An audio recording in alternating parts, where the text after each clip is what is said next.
Halo kawan hukum, saat ini saya Sofi berkesempatan untuk berkunjung ke Kejaksaan Negeri Jember. Dan kita akan ngobrol banyak dan juga sharing mengenai dunia tentang jaksa. Tentunya untuk teman-teman yang pengen jadi jaksa atau mungkin kepikiran untuk ingin jadi jaksa, jangan lupa untuk tonton videonya sampai akhir. Saat ini sudah bersama kami Kepala Kejaksaan Negeri Jember, Bapak Prima Iguan Mariza, yang akan menjelaskan mengenai apa sih jaksa dan bagaimana prosedur penanganan jaksa dan semua tentang jaksa. Boleh disapa, Bapak? Selamat pagi teman-teman mahasiswa, teman-teman yang melihat video ini. Saya Dr. Prima Iguan Mariza, Sarjana Hukum, Magister Hukum, Kepala Kejaksaan Negeri Jember. Senang menyapa teman-teman semua. Iya, terima kasih Bapak. Jadi teman-teman, tonton terus videonya sampai akhir dan juga jangan lupa untuk di like, komen, dan subscribe.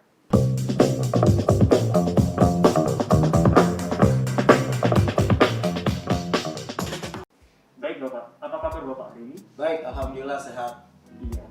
Saat ini kita sudah di Kejaksaan Negeri Jember teman-teman, dan akan ngobrolin mengenai jaksa itu seperti apa sih. Jadi Bapak, sebelumnya bisa dijelaskan kepada teman-teman kira-kira profesi jaksa itu sebenarnya seperti apa sih? Secara global, secara internasional itu fungsi seorang jaksa itu ada 3. Pertama sebagai prosekutor, penuntut di negara manapun fungsinya itu penuntut. Kedua sebagai pengacara negara atau attorney, kita sudah mulai aktif. Ini sudah mulai dikenalkan sejak waktu itu Jaksa Agung Muda Perdata Tata Usaha Negaranya Pak Suwadi Broto. Saya masih calon jaksa waktu itu sekitar tahun 1995. Buahnya sekarang mulai dipercaya oleh beberapa BUMN dan sebagainya, mewakili pemerintah dan kepentingan negara. Dan yang ketiga adalah sebagai legal drafting, salah satu pembuat peraturan perundang-undangan, itu fungsi jaksa. Namun secara lebih rinci dapat kita lihat di pasal 30. Saya bacakan saja supaya tidak salah, karena ada 3 poin yang utama kalau di Undang-Undang Kejaksaan yang masih berlaku sekarang, yang rencana akan kita revisi juga, yaitu di bab 3-nya tugas dan wewenang kejaksaan. Bagian pertama di bidang pidana, pasal 30, kejaksaan mempunyai tugas dan wewenang: A. Melakukan penuntutan, B. Melaksanakan penetapan hakim dan putusan pengadilan yang telah memperoleh kekuatan hukum tetap, C. Melakukan pengawasan terhadap pelaksanaan putusan pidana bersyarat, putusan pidana pengawasan, dan keputusan lepas bersyarat, D. Melakukan penyidikan terhadap tindak pidana tertentu berdasarkan undang-undang, E. Melengkapi berkas perkara tertentu dan untuk itu dapat melakukan pemeriksaan tambahan sebelum dilimpahkan ke pengadilan yang dalam pelaksanaannya dikoordinasikan dengan penyidik. Ayat 2. Ini bidang yang lagi saya bilang itu tadi, di bidang perdata dan tata usaha negara, kejaksaan dengan kuasa khusus dapat bertindak baik di dalam maupun di luar pengadilan dan untuk atas nama negara dan pemerintah. Di bidang ketertiban dan ketentraman umum, kejaksaan turut menyelenggarakan kegiatan: A. Peningkatan kesadaran hukum masyarakat, B. Pengamanan kebijakan penegakan hukum, C. Pengawasan peredaran barang cetakan, D. Pengawasan aliran kepercayaan yang dapat membahayakan masyarakat dan negara, E. Pencegahan penyalahgunaan dan atau penodaan agama, F. Penelitian dan pengembangan hukum serta statistik kriminal. Ada juga di samping itu di pasal 32 disebutkan, di samping tugas dan wewenang tersebut dalam undang-undang ini, kejaksaan dapat diserai tugas dan wewenang lain berdasarkan undang-undang. Jadi ada tugas-tugas lain juga nanti di undang-undang yang lain, seperti misalnya kayak di undang-undang koperasi, dapat membubarkan koperasi, membubarkan yayasan yang melanggar aturan. Jadi luas sekali. Ini hanya di antaranya, makanya diperluas di pasal 32. Itu sementara. Iya. Jadi melihat dari tugas dan wewenang dari jaksa ini cukup sangat banyak untuk menjadi salah satu profesi hukum. Nah kira-kira nih Bapak, apa sih keuntungan kita menjadi jaksa ketika mahasiswa hukum, ketika kuliah hukum, setidaknya ada 3 hal yang ingin mereka dalami, yaitu ingin menjadi hakim, ingin juga menjadi jaksa ataupun jadi pengacara. Kira-kira apa sih? pilihan untuk kita menjadi jaksa? Saya kebetulan pada saat menjadi mahasiswa Fakultas Hukum di Universitas Andalas Padang tidak begitu paham sebetulnya seperti apa tugas seorang jaksa. Jadi hanya meraba-raba. Pada saat saya tamat lulus, salah satu program dari kejaksaan waktu itu rekrutmen angkatan pertama dari lulusan terbaik Universitas Negeri se-Indonesia, ada 15 universitas direkrut. Nah, di situ saya mulai mempelajari, oh ini seorang jaksa ini.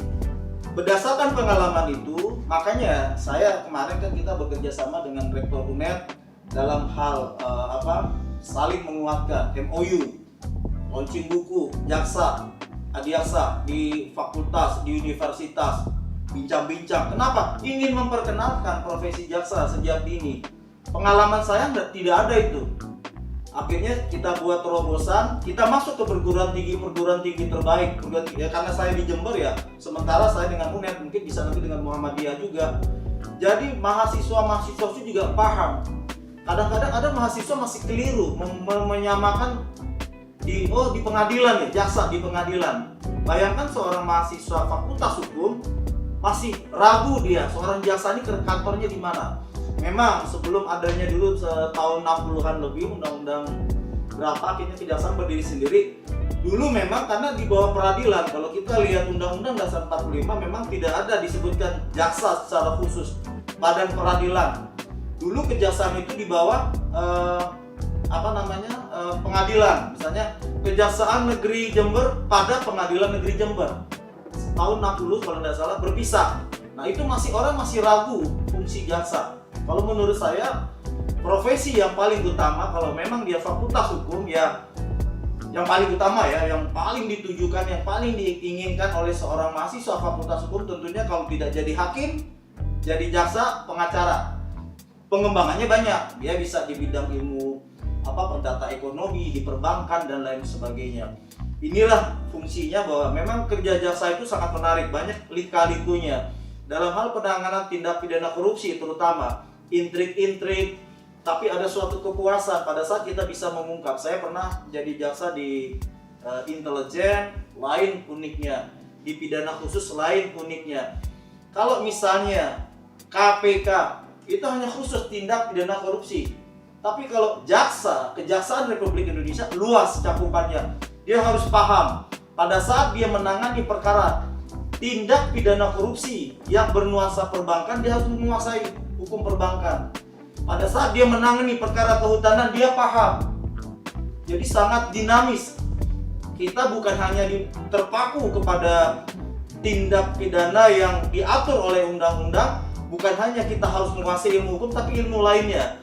Kami dalam beberapa waktu yang lalu dengan Profesor Arif Amrullah datang ke kejaksaan, berdiskusi dengan Kepala Badan Diklat apa yang dibutuhkan. Jadi arahnya bukan sekarang ilmu teori, tapi ilmu terapan untuk memudahkan mengungkap suatu kasus. Contoh Jessica, itu bisa diungkap itu bukan hanya dengan pembuktian konvensional, tapi dengan scientific evidence. Jadi bagaimana ilmu racun itu, walaupun bekerja sama, tapi jaksa pun harus paham.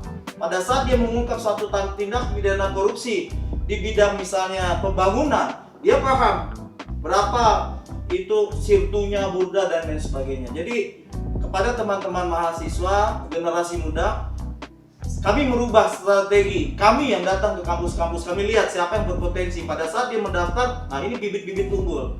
Makanya saya sangat mengapresiasi pada tahun 1994 sebetulnya mulai dia merekrut langsung ke universitas negeri, lulusan terbaik. Siapa yang berminat baru dia tes, diajak kita suruh buat makalah bagaimana bagusnya seorang jaksa, seperti itu. Iya, jadi dari segi keilmuan tidak hanya mahasiswa hukum belajar tentang hukum saja.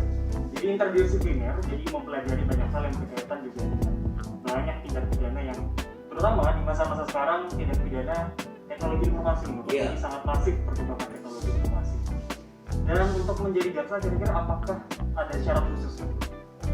Yang jelas kalau mau jadi jaksa, kalau pada masuk ke kejaksaan dulu saya di SK saya calon jaksa. Jadi ada tes yang mesti diikuti beberapa tahap. tes mungkin. Kalau saya waktu rekrutmen itu tidak ada teori, langsung buat makalah, tes kesehatan, wawancara. Nah, kita dibuat seperti calon jaksa. Kita ditempatkan di Kejari-Kejari, ikut sidang dengan jaksa-jaksa senior. Setelah itu kita baru ada namanya pendidikan pembentukan jaksa, tapi ada tesnya juga. Lulus kita ikut selama 6 bulan kalau saya waktu itu. Kita diperdalam lagi ilmu hukum kita, prakteknya, beracara seperti apa, ada simulasi persidangan yang teman-teman mahasiswa kan kalau yang UNED sudah ikut simulasi di sini. Itu makanya saya ingin mengenalkan lebih dekat. Kalau ada mahasiswa yang di sini, saya udah bicara dengan rektor, saya tidak mau asal-asalan. Betul-betul dia terlibat langsung, aktif terlibat langsung, dia jadi paham. Yang kita inginkan memang dia betul-betul ingin jadi jaksa dari hati nurani yang paling dalam, dia ingin mengabdi kepada negara, mengabdi kepada masyarakat, dan paham bahwa jaksa ini sekarang sudah tidak seperti zaman dahulu lagi. Jaksa yang bagaimana yang diharapkan adalah jaksa yang punya kearifan lokal, berpikir secara internasional, dia bisa memahami. Karena sekarang teori hukum itu bergeser. Yang tadinya hukum untuk hukum semata, sekarang hukum bagaimana membawa manfaat bagi masyarakat, penegakan hukum. Ada restoratif justice-nya, seperti kita kemarin. Kalau tidak harus ke sidang, bawa ke pengadilan, kenapa? Cukup didamaikan, cukup sampai di kita saja. Jadi kita tidak memenuhi penjara. Itu penegakan hukum itu ultimum remedium, upaya terakhir. Kalau masih ada upaya-upaya yang lain secara lagi masih dibolehkan oleh undang-undang, kenapa tidak? Jadi cukup sangat kompleks banget dijelaskan oleh Bapak Prima mengenai bagaimana kita ketika menjadi berprofesi sebagai jaksa.